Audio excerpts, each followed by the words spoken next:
Assalamualaikum warahmatullahi wabarakatuh. Saya Fitaqwan Alamsyah, NPM 21012010115, izin mengikuti kuis matematika bisnis dengan dosen pengampu Pak Rida.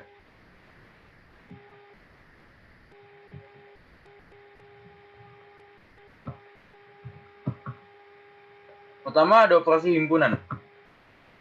Himpunan yang pertama adalah irisan. Irisan adalah himpunan A dan B yang anggotanya ada di himpunan A dan B atau yang anggotanya sama dan diletakkan di tengah antara himpunan A dan himpunan B. Selanjutnya ada gabungan atau yang dikeluarkan dengan seperti U. Himpunan gabungan adalah himpunan A dan B yang anggotanya merupakan gabungan dari anggota himpunan A dan himpunan B. Selanjutnya ada komplement. Dari suatu himpunan ada unsur-unsur yang pada himpunan universal kecuali anggota himpunan tersebut. Seperti yang terletak pada foto yang ketiga. Contoh kasus. Perusahaan Apple terdapat 69 orang pelamar harus mengikuti tes tertulis dan wawancara agar dapat diterima sebagai karyawan. Dan ternyata ada 32 orang pelamar lulus tes wawancara. Lalu kemudian ada 48 orang pelamar lulus tes tertulis. Dan akhirnya ada juga 6 orang pelamar yang tidak mengikuti kedua tes tersebut. Maka hitunglah berapa banyak pelamar yang akan diterima sebagai karyawan. Pertama, kita asumsikan pelamar yang diterima sebagai karyawan dengan huruf X. Kemudian, banyak pelamar yang lulus tes wawancara ada 32 orang, min X orang pelamar. Banyak pelamar yang hanya lulus tes tertulis ada 48, min X orang pelamar. Selanjutnya, banyak pelamar yang tidak mengikuti kedua tes, ada 6 orang pelamar. Kemudian, banyak pelamar yang diterima sebagai karyawan ialah 32 min X plus 48 min X, sama dengan 69. Kemudian, dipindahin ke sebelah kiri, maksudnya ditambah menjadi 80 min X sama dengan 69.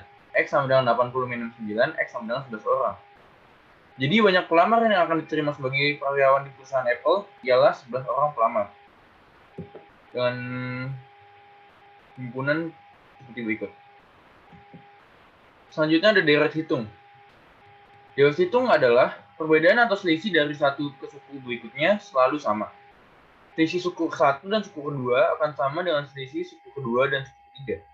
Atau suku ketiga dengan suku keempat, dan seterusnya. Jadi selisih dari suku ke N atau suku ke N plus 1 dalam deret hitung adalah selisih yang tetap. Selisih ini dinamakan pembeda. Dengan rumus UN A plus N min 1 kali B. Atau SN N per 2 dalam tanda kurung 2A plus N min 1 kali B. Selanjutnya deret ukur. Deret ukur adalah deret yang suku-sukunya memiliki perbandingan yang sama jika dibandingkan dengan suku sebelumnya secara berurutan.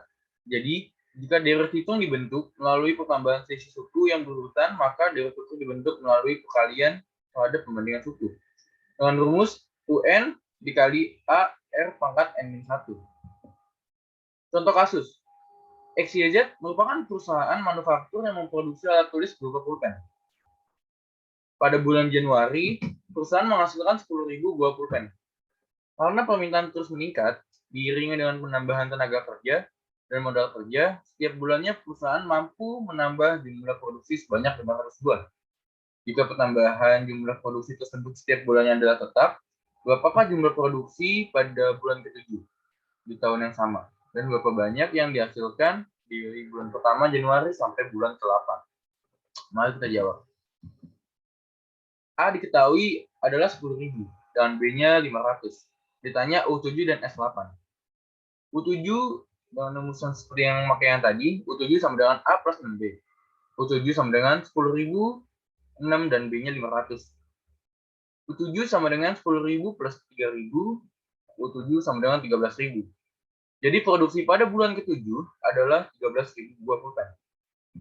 Kemudian untuk mencari SN menggunakan rumus SN N per 2 dalam tanda kurung A plus UN. S8 sama dengan 8 per 2 dengan A yang tadi 10.000 plus U8. 4 ditambah 10.000 ditambah 10.000 ditambah 7B. S8 sama dengan 4 20.000 ditambah 7.000 ditambah 7 dikali 500. S8 sama dengan 4 dikali 20.000 ditambah 3.500. 4 dikali 23.500 sama dengan S8 94.000. Berarti jumlah produksi yang telah dihasilkan dari bulan Januari sampai dengan bulan Agustus adalah sebanyak 94.000 buah pulpen. Selanjutnya keseimbangan pasar. Keseimbangan pasar memiliki rumus QD sama dengan QS atau PD sama dengan PS, di mana QD adalah jumlah produk yang diminta, QS jumlah produk yang ditawarkan, PD harga yang diminta, dan PS harga yang ditawarkan. Sehingga membentuk grafik seperti ini. Contoh, kita masuk ke penerapan ekonomi. Contoh kasus yang ketiga.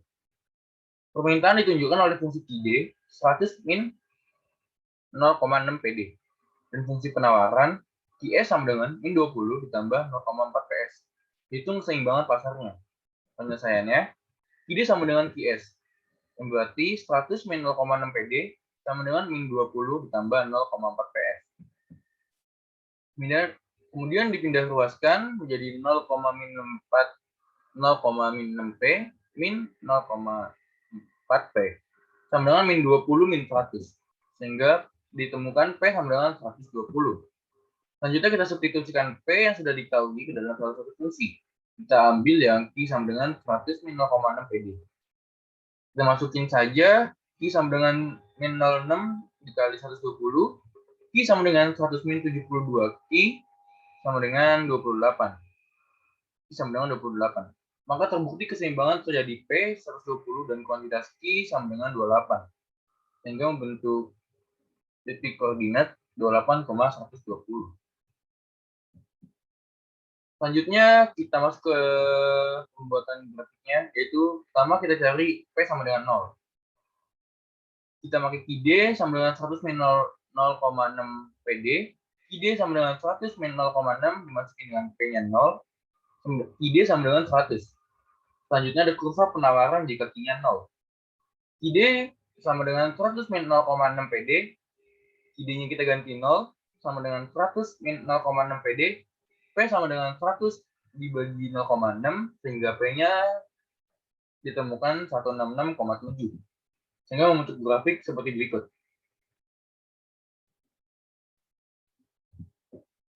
Selanjutnya ada pajak pada keseimbangan pasar.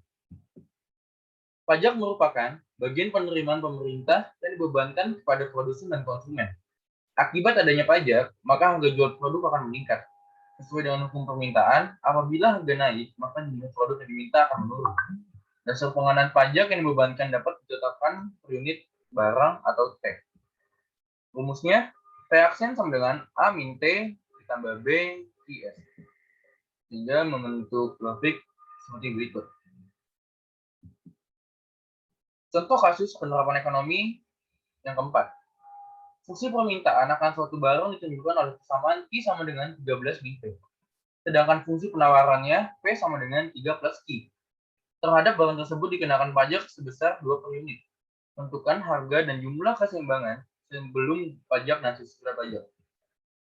Mari kita jawab. Keseimbangan pasar sebelum pajak adalah fungsi permintaan Q sama dengan 13 min P. P kita pindah ruaskan ke sebelah kiri sehingga P sama dengan 13 min Q. Kita masuk ke D sama dengan S, 13 min Q sama dengan 3 plus Q. Dipindah ruaskan sehingga menjadi 13 min 3 sama dengan Q plus Q. Sehingga 10 sama dengan 2 Q, Q sama dengan 5. Kemudian kita substitusikan P sama dengan 13 min Q. Karena Q sudah ditemukan 5, kita masukkan saja 13 min 5 sama dengan 8. Jadi keseimbangan pasar sebelum pajak adalah 5,8. Kemudian kita untuk membentuk grafik, kita coba dengan Q sama dengan 0. Kita menggunakan fungsi P sama dengan 13 min Q. Kita masukkan P sama dengan 13. Maaf, di sini harusnya min ya. Min Q-nya 0, P sama dengan 13. Jika P sama dengan 0, P 13 min Q, P-nya diganti 0, sehingga sama dengan 13 plus Q, Q sama dengan 13. Kurva permintaan jika Q sama dengan 0. P sama dengan 3 plus Q, P sama dengan 3 plus 0, P sama dengan 3. Jika P-nya 0, P sama dengan 3 plus Q, 0 sama dengan 3 plus Q, Q sama dengan min 3. Sehingga membentuk grafik seperti berikut. Kemudian ada pengaruh subsidi terhadap keseimbangan pasar. Subsidi merupakan bagian dari pengeluaran pemerintah yang diberikan kepada produsen dan konsumen. Dengan adanya subsidi, maka harga jual barang akan menurun. Keseimbangan pasar setelah subsidi akan bergerak ke kiri di bawah. Pengaruh subsidi terhadap keseimbangan pasar berbanding terbalik dengan pengaruh pajak terhadap keseimbangan pasar. Dan rumus P sama dengan F dalam kurung Q min S akan membentuk grafik seperti berikut. Contoh kasus yang kelima. Diketahui fungsi permintaan P sama dengan 10 min 05 Q, fungsi penawaran P sama dengan 0,5 Q plus 4. Besarnya subsidi per unit yang diberikan pemerintah adalah 2 satuan uang. Tentukan harga dan kuantitas keseimbangan pasar sebelum dan sesudah subsidi. Keseimbangan pasar sebelum subsidi dengan persamaan D sama dengan S. Kita masukkan saja 10 min 0,5 Q sama dengan 0,5 Q ditambah 4. Kemudian kita pindah ruaskan menjadi 10 min 4 sama dengan 0,5 Q ditambah 0,5 Q. Sehingga ketemu 6 sama dengan Q atau Q sama dengan 6. Kemudian kita substitusikan ke salah satu fungsi P sama dengan 0,5 Q plus 4. Karena Q sudah ditemukan, maka kita masukkan saja menjadi 0,5 dikali 6 ditambah 4 sama dengan 7. Jadi keseimbangan pasar pada harga pasar sebelum subsidi adalah 6,7. Selanjutnya, keseimbangan pasar setelah subsidi jika S-nya sama dengan 2. PS sama dengan 0,5 Q tambah 4 dikurangi subsidi yaitu 2. Sama dengan 0,5 Q ditambah 2. Kita masukkan lagi ke rumus D sama dengan S. 10 min 0,5 Q sama dengan 0,5 Q tambah 2. Kemudian kita pindah ruaskan 10 min 2 sama dengan 0,5 Q ditambah 0,5 Q. Sehingga ketemu Q sama dengan 8. Kemudian kita substitusikan PS 0,5 Q tambah 2. P sama dengan 0,5 Q-nya 8 ditambah 2 sama dengan 6. Jadi keseimbangan pasar setelah subsidi adalah 8,6. Kemudian kita masuk ke pembuatan grafik. Sebelum subsidi P yang sama dengan 7 dan Q sama dengan 6. Kurva permintaan jika P sama dengan 0, kita menggunakan fungsi P sama dengan 10 min 0,5 Q. P-nya kita ganti 0 sehingga menjadi 0 sama dengan 10 min 0,5 Q. Q sama dengan 10 dibagi 0,5. Q sama dengan 20. Kurva penawaran jika Q sama dengan 0. P sama dengan 10 min 0,5 Q. P 10 min 0,5, Q-nya kita ganti 0 sehingga P ketemu 10. Sudah subsidi P sama dengan 6 dan Q sama dengan 8. Kurva permintaan jika P-nya 0. P sama dengan 0,5 Q ditambah 4. Kita ganti P 0 sehingga 0 sama dengan 0,5 Q ditambah 4 dan Q sama dengan min 8. Kurva penawaran jika Q sama dengan 0. P sama dengan 0,5 Q ditambah 4. P sama dengan 0,5 Q kita ganti dengan 0 ditambah 4. P sama dengan 4. Sehingga akan membentuk grafik seperti berikut. Cukup sekian dari saya, kurang lebihnya mohon maaf. Wassalamualaikum warahmatullahi wabarakatuh.